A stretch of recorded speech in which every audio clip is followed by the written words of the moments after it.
Nella notte una forte perturbazione ha colpito la regione, sono più di 300 le chiamate di soccorso riconducibili al maltempo, giunte finora ai quattro comandi della regione, dei vigili del fuoco. I territori più colpiti sono quelli di competenza dei comandi di Udine e Pordenone, nei quali si segnalano tetti scoperchiati, cadute alberi, anche con ostruzione di strade ed altre vie di comunicazione.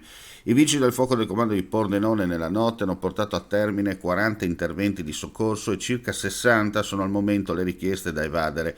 Dal comando Vigili del Fuoco di Udine, nel cui territorio stanno operando tutte le squadre del comando disponibili, con due di supporto giunte da Gorizia e Trieste, i soccorsi portati a termine nella notte sono 40 e 130 le chiamate in coda al momento. Due interventi particolarmente rilevanti per quanto riguarda la provincia. Il primo a San Giorgio di Nogaro, dove la caduta di un albero sopra un serbatoio di GPL ha provocato una fuga di gas che fortunatamente, grazie all'intervento dei pompieri, sono riusciti a bloccare in breve tempo.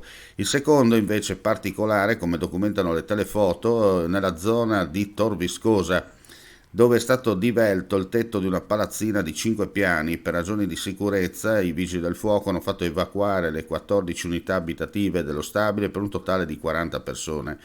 Nella zona di Pieris, in provincia di Gorizia, sono stati soccorsi con l'autoscala due campeggiatori che si trovavano sul Greto dell'Isonzo. In supporto alle squadre dei Vigili del Fuoco del Friuli Venezia Giulia è in arrivo nel territorio del comando di Udine un modulo operativo della colonna mobile del Piemonte, mentre è stato disposto il prolungamento di alcuni Vigili del Fuoco dei comandi di Gorizia, Pordenone, Udine e Trieste. Ulteriori aggiornamenti nel corso della giornata.